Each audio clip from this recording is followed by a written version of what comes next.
For a giant beached spaceship, anyway. But, like it or not, this place is our home now. We took the name from the city it was modeled after back on Earth. Bonjour à tous les amis, on se retrouve une nouvelle fois pour un nouveau test. Et oui, vous le voyez, des mechas qui volent, un immense open world, un jeu qui vient de recevoir une mise à jour Switch 2. Non, pas de doute, vous n'êtes pas trompé, il s'agit bien de Xenoblade Chronicles X Switch 2 édition. Alors que certains crient au remboursement car pour eux le jeu est moins beau que sa version initiale, vraiment ? Qu'en est-il? Je te propose mon test dès maintenant, mais avant cela, n'oublie pas de t'abonner, de liker, de commenter, de partager la vidéo pour donner de la force à la chaîne. Allez, sans plus attendre, plongeons-nous ensemble dans une aventure de méca géants.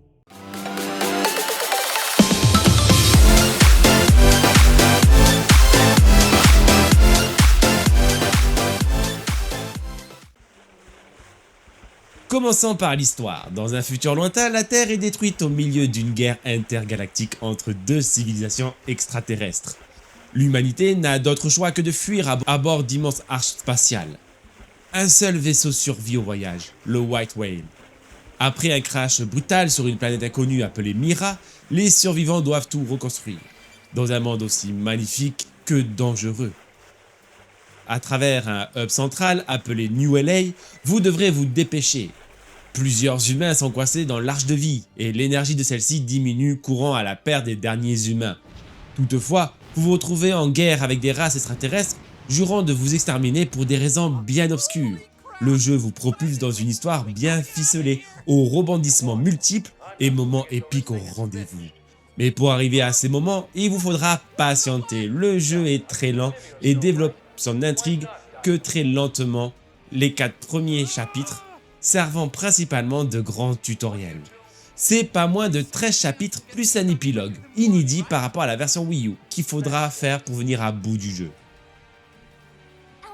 Et si l'histoire principale ne vous suffit pas, le jeu est généreux en contenu annexe, entre la mission principale, les quêtes annexes, les quêtes d'entente, le développement du système de sonde, l'exploration, les combats contre les titans. Il y a de quoi faire, et si on revient juste sur les quêtes d'entente, certaines vous offriront des features de gameplay inédites pour enrichir votre expérience.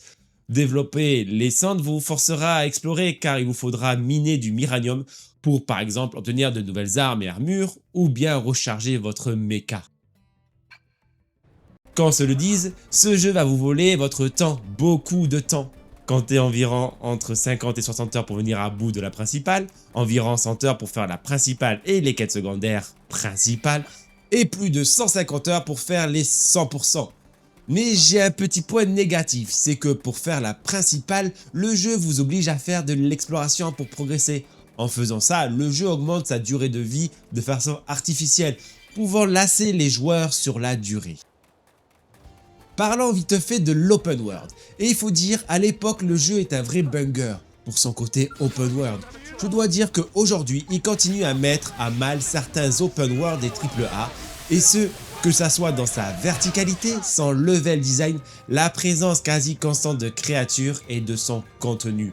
Le jeu offre l'un des open world les plus fournis de ces dernières années, dont bien des studios devraient peut-être s'inspirer. Le jeu peut se jouer juste pour son open world, tellement il est géant et rempli de vie.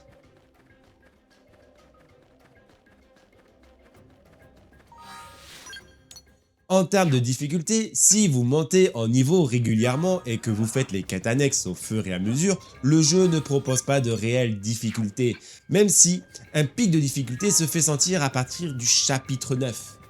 Habitué ou non des JRPG, n'hésitez pas à tuer tous les monstres que vous croiserez, l'XP est légion dans ce jeu. Petit aparté sur les mechas. Dans le jeu, vous pourrez à partir de la fin du chapitre 6 débloquer des grands mechas appelés Scale. Et si ces grosses bébêtes se font attendre, le côté surpuissant lui est vraiment plaisant. Vous pourrez vous battre facilement contre des ennemis de bien plus haut niveau que vous, à un détail près que celui-ci n'est pas un titan ou une très grosse bébête. Mais ce n'est pas tout, car si dans un premier temps les Scale est avant tout un véhicule tout-terrain à la manière d'un Transformers, Après le chapitre 9, celui-ci se transforme pour devenir un scale volant, vous permettant d'avoir accès à la verticalité de la map ahurissante. Cela change vraiment la game quand une fois obtenu le module de vol, plus aucune barrière ne saurait vous empêcher d'avancer. Il existe différents scales, lourds, médiums et légers. Avec chacun ses spécificités, plus tu es lourd, plus tu es difficile à manier. Mais plus tu infliges des dégâts. À vous de jouer le scale de la manière que vous souhaitez. Parlons à présent du sujet qui fâche sur les réseaux, visiblement la technique. Certains joueurs se plaignent que le jeu est beaucoup plus moche avec sa mise à jour. Mais là pour ma part c'est l'incompréhension, je ne comprends pas. La mise à jour nous donne accès à de la 4K 60 images par seconde en docké et 1080p 60 images par seconde en nomade. En plus, la mise à jour technique permet d'enlever le filtre blanc nuageux dégueulasse que l'on peut voir sur la version Switch 1. Alors oui, il y a des textures baveuses, un foliage dépassé, pas mal de scintillements, il y a un aliasing de fou, surtout quand vous volez avec le scale, mais je comprends pas à quoi les gens s'attendent d'un jeu sorti initialement sur Wii U. Pour ma part, je trouve le jeu dans sa proposition très honnête pour un immense open world comme celui-ci.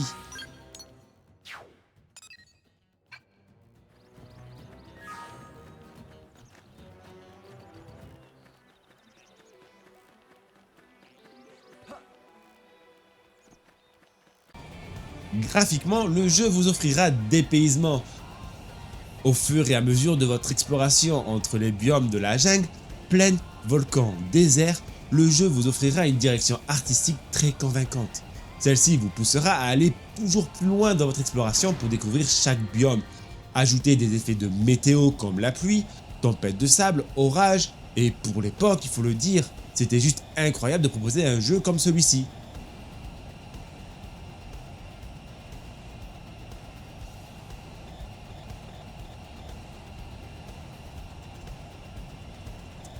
Faisant aussi un arrêt sur le bestiaire qui est très fourni. Alors oui, vous verrez de temps en temps une réédition de certains ennemis, mais dans l'ensemble, le jeu reste incroyable dans son bestiaire. Et surtout quand vous arrivez au moment où vous avez assez de puissance pour vous confronter aux géantes bébêtes et titans que peuple le monde de Mira. Et surtout, les dimensions. Côtoierez des créatures parfois tellement énormes qu'elles ne rentreront tout simplement pas dans l'écran, vous obligeant à reculer au maximum la caméra de votre personnage. Tout au long de votre aventure, le jeu vous fera sentir puissant et impuissant face aux multitudes de créatures que vous croiserez. Le jeu s'offre l'un des bestiaires à ce jour encore le plus fourni, que ça soit créatures terrestres, aquatiques et aussi aériennes. Passons à présent au gameplay. Le jeu se calque sur un style très MMO. Vous avez une barre avec différentes compétences durant les combats. Il faudra enchaîner ces compétences afin de maximiser les dégâts. Certains diront que l'action est très illisible à l'écran, mais vous passerez la majeure partie du temps à avoir les yeux sur votre compétence et sur les cooldowns, c'est-à-dire le rechargement de celle-ci. C'est un gameplay assez lent qui s'offre à vous dans ces premières heures de jeu, avant de pouvoir avoir une fonctionnalité qui va vous permettre de recharger instantanément les cooldowns de vos compétences. Cette compétence vous donne droit à X fois par combat de rechargement. Cette compétence augmente au fur et à mesure que vous explorez les zones de l'open world, rendant beaucoup plus dynamiques les combats qui autrefois étaient bien plus lents. À cela, rajoutez différentes classes d'armes où vous pourrez jouer canon à photon, épée à photon, mitraillette, double mitraillette, longue épée, lance et j'en passe, vous offrant à chaque fois des compétences uniques que vous pourrez améliorer en échange de points gagnés en complétant par exemple l'encyclopédie. Le jeu est vraiment ultra complet pour celles et ceux qui prendront le temps de comprendre et d'assimiler le gameplay de chaque classe et de toutes les mécaniques que le jeu a à proposer. Rajoutez que vous pourrez être accompagné de 3 alliés que vous débloquerez au fur et à mesure de l'aventure principale ou en faisant des quêtes d'entente. En tout, c'est pas moins de 18 alliés que vous aurez pour vous accompagner dans votre aventure sur Mira. De quoi rendre fou votre théorie crafting sur les compétences de chacun et comment elles s'imbriquent les unes avec les autres. On retrouve les compétences habituelles de vacillement, chute, etc. chères à la série Xenoblade. Aussi, ainsi que les placements sur le flanc ou derrière qui infligent plus de dégâts par exemple. À cela, rajoutez les scales avec lesquels vous pourrez vous battre ou non. La possibilité de sortir n'importe quand de celui-ci ou de monter dedans vous offrira aussi une grande flexibilité dans vos affrontements. Hope I didn't get in the way.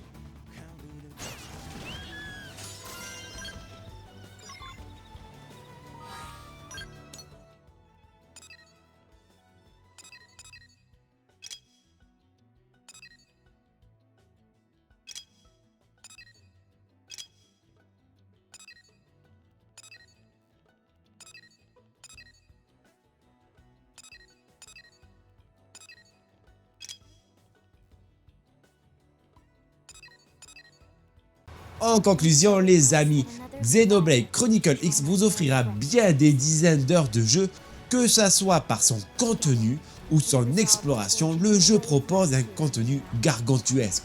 Si vous êtes fan des JRPG, alors le jeu est fait pour vous. Toutefois, son gameplay se rapprochant énormément d'un MMO, son histoire lente à démarrer, l'arrivée des scales que certains jugeront trop tardive, pourrait rebuter certains joueurs à s'aventurer dans les plaines de Mira. Pour ma part, ce jeu est un réel coup de cœur pour tous ceux qui savent dans quoi ils mettent les pieds. Soyez à la hauteur de votre destin et aidez à sauver le reste de l'humanité d'une guerre qui les dépasse. Voilà ce que je pouvais vous dire sur Xenoblade Chronicle X. Si tu as aimé la vidéo, n'hésite pas à mettre un max de pouces, à commenter, à partager. On se retrouve très bientôt pour un nouveau test sur la chaîne. En attendant, prenez soin de vous et bon jeu.